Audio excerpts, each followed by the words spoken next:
All right, that was quite interesting here, where the show just kicked off in the last few minutes of the show, but I want to come back and finish it out up until 10 a.m. All right, and hopefully you'll find this second stream and you'll be able to come back into the show accordingly. Not sure what happened there, but let me post this and try to get everybody back into the stream. Just cut off unexpectedly in the middle of the show. Let me see comments.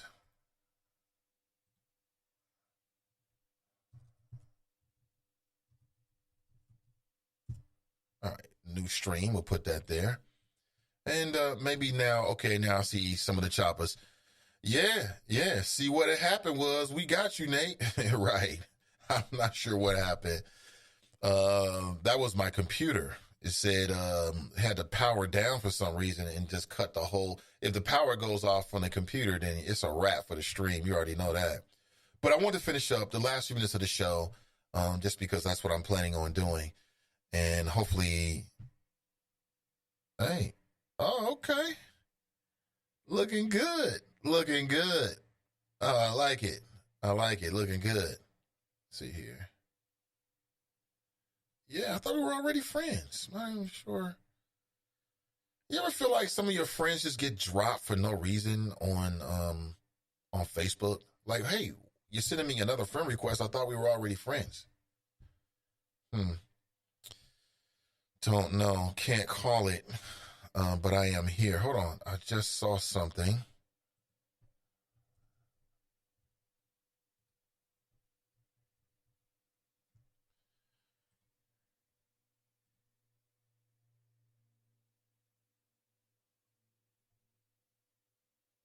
Okay. So let me back up here. So last week, we got a chance to speak with Nakaya Grooms. I think that was on Thursday. She was the owner of Gigi's Bar and Grill over in St. Bernard. And, you know, as the story goes, she's going to work one day to the bar. And as she gets up there, everything shut down. And, you know, she couldn't get into the bar. As it turns out, the owner made the decision to basically lock her out because the St. Bernard police or the local authorities in that particular area had put pressure on him to shut the place down. So when we talked with Nakaya, she said that she didn't know why. She said she never got any complaints. There had never been any issues. And, you know, she didn't understand where this issue was coming from. Well, I saw an article that was on I want to say it was WCPO. And it went in more detail about what had happened in terms of there was actually documents that you could see that were the complaints from various, allegedly, were complaints from the various, times they had to like send law enforcement. And I read that apparently there was a whole bunch of like noise complaints and there was some kind of motorcycle, I won't say gang, but a group of folks on motorcycles. And they had a lot of complaints. And that's the reason why they ended up, you know, shutting her down. And I don't know. When I talked with her, she said she didn't hear anything. Now, in the media, since that conversation, they've put out documents that you can actually look at. Like you can look at the complaints on WCPO's website. So who's telling the truth and what is the truth? I don't know.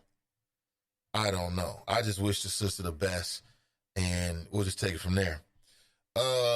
Another one of the big races that the Hamilton County Democrats made endorsements in was for Hamilton County Sheriff.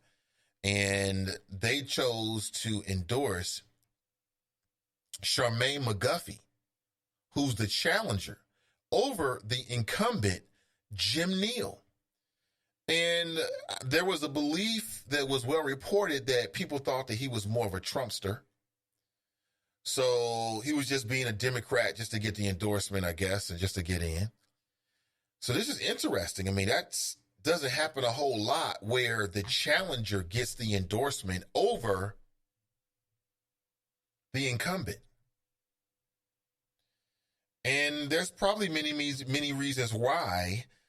including the fact that ICE, that's the immigration enforcement folks on the federal level, they made an arrest at the Hamilton County Courthouse where the security is run by the Hamilton County Sheriff. It's his job, that person's job, to ensure the security of the courtroom. So people are like, well, how did they gain entrance? How did this happen?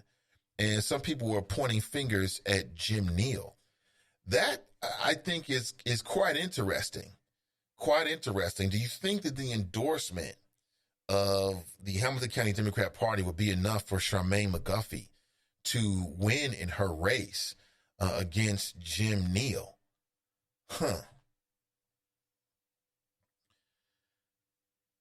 You see, yeah, and I'm looking at an image here. This image is from Facebook, and it's Charmaine McGuffey, and she is thanking everyone for their support. So that's going to be interesting. Could have a new sheriff in town. We could have a new sheriff in town. Drop writes, another Spreaker reboot? I don't think so, Drop. I think I got a message from my laptop saying we need to shut down. R2D2 need to shut down for a while. And then it just cut everything off, which is, it's not the first time it's happened. It's happened before, but just not while the show was going on. I might need some maintenance with that. So as I leave this morning and end the show, I just want to say thanks again to the Ohio Kings. I had a fabulous time being the first ever guest PA announcer. And by PA announcer, I got a chance to do all the announcements during the game. And I got a chance to announce the players as they came onto the court, which was super fun. It was super fun. If you listen to these announcers and they going over the top with their voice and stuff, I got a chance to do all of that. And then do a little bit of play-by-play. It was a great time. And I was the first one ever. So I'm sure they'll have a lot of different guest celebrity PA announcers in the future. But I was the very first one.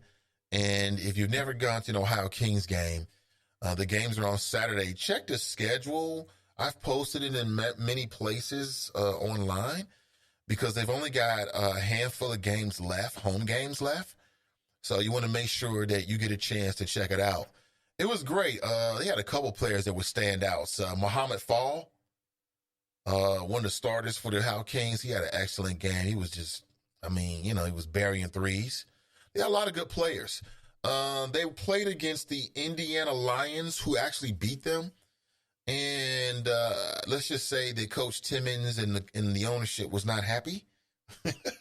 Where I was sitting was right next to the home team bench. Let's just say they were not happy. Let's just say that the Kings have some very enthusiastic and vocal supporters. And it was a good time. And then they had a list of their initial sponsors. And there was a few names that I recognized. What's kind of interesting is that there's people that are supporting the Kings that support me. I think it says something about those individuals. It's one thing to say that you care about black businesses and you there. It's another to put your money where your mouth is. I'm just going to be real with you. And as I was reading off the list of their sponsors, I was like, oh, I know this person. Oh, I know this person. Okay. Again, there are people out there that put their money where their mouth is. They put it on the line and they support. And I was happy to see that. And I talked with Kevin. Remember going back into early last week, it was in the news that there's a brand new group of entrepreneurs, business people who want to bring a G League team to Cincinnati. And I did ask Kevin about that because when I saw it, I thought initially it was him and his group. And as I read through it more, I'm like, wait a minute, this is some, what the hell? And he said that he's willing to come on the show and talk about it. And I think I'll leave it that way because I can't really articulate, what he's doing. His thoughts better than he can. But it was an interesting conversation, to say the least. Very interesting. But support the Ohio Kings. If you've never gone to a game, check them out. It is worth your time. It's a family-friendly kind of thing. There's no cursing. You're not going to have any of that. They got a young brother, man, straight from Wakanda. And he's not on the team. He's kind of like, the entertainment. This brother was doing all kind of backflips. Like, imagine this. Put this in your mind's eye for a second. Imagine you're holding the ball while standing underneath the basket, facing the other basket. That's what he would do. He'd run out to the free throw line, do like 3 backflips, and then somehow try to shoot the ball. He's doing all kind of crazy acrobatics, man. They got concessions. Get a T-shirt and support the Kings. It was a great time. Shout out to the Kings for the invitation. I had a ball. It was fun. And now it's 10:02 and I've got to make a move. Listen, thank you so much for being here. I really appreciate it. Sorry about the disconnect there. A little bit outside my, not a little bit, but outside my control on that. And I'll be back with you bright and early tomorrow morning. And we will chop it up. All right. We'll chop it up tomorrow morning, bright and early. Have an excellent day. And we'll talk real soon. I'm Nathan Ivey. And I'm out.